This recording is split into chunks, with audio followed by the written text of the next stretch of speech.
শ্রী শ্রী কমলা সুন্দরী কালীবাড়িতে সকল ভক্তকে আমার বিনম্র প্রণাম। আজ বুধবার সকাল। আজকে আমাদের এখানে ভোট ছিল।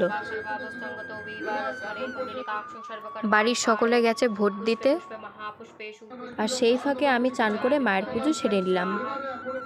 আজকে রইল পুজোর কিছু পাঠ আপনাদের জন্য। প্রিয়ে কুলাচার প্রসন্ন্যাসে নমস্তে শঙ্কর প্রিয়ে ঘোরদাংশে শ্রী শ্রী সপ্তপ্রসাদিনী মাতে তং লোকদীতং কালিকাयै নমস্তুতে। ওং करालवदनां घोरां मुक्तकेशिं चतुर्भुजं कालिकां दक्षिणां दिव्यां मुण्डमाला विभूषितं सद्दश्चिन्न शिरःखड्ग वामाधूर्तकराम्बुजं अभयां वरदां चैव तथा दक्षिणं पाणुकं। ओं महामेघं प्रवक्ष्यामं तथा चैव दिगम्बरि घण्टाभं सक्तमुण्डालितरतोर्धिरचर्चितं। ओम জয়ন্তী মঙ্গলাকালী। মায়ের ভোগের পারসে ছিল আজকে 3 রকমের জিনিস: ভাজা চিড়ে, শুকনো চিড়ে ও জামরুল।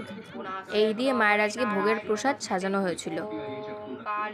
ভুল ত্রুটি কিছু হলে ক্ষমা করবেন। ধর্মকামার্থপদে দেবী নারায়ণী নমস্তে।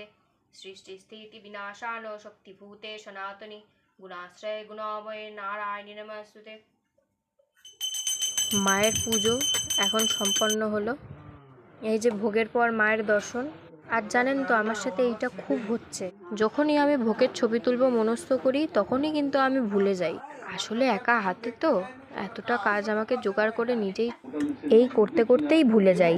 এই হচ্ছেন আমাদের বাড়ির 2 নারায়ণ। এনাদের দুজনকেই কিন্তু আমি গঙ্গা দিয়ে কুড়িয়ে পেয়েছি। আর মায়ের ঘটের সামনে যেনাকে দেখলেন লাল গামছায় মোড়ানো শোয়া, সেটি হচ্ছে বানেশ্বর শিব। এটিকেও আমার ঠাম্মা কুড়িয়ে পেয়েছে। দর্শন করছেন মায়ের শ্রীরূপ। দেখা হচ্ছে পরের মিনি ব্লগে। নমস্কার।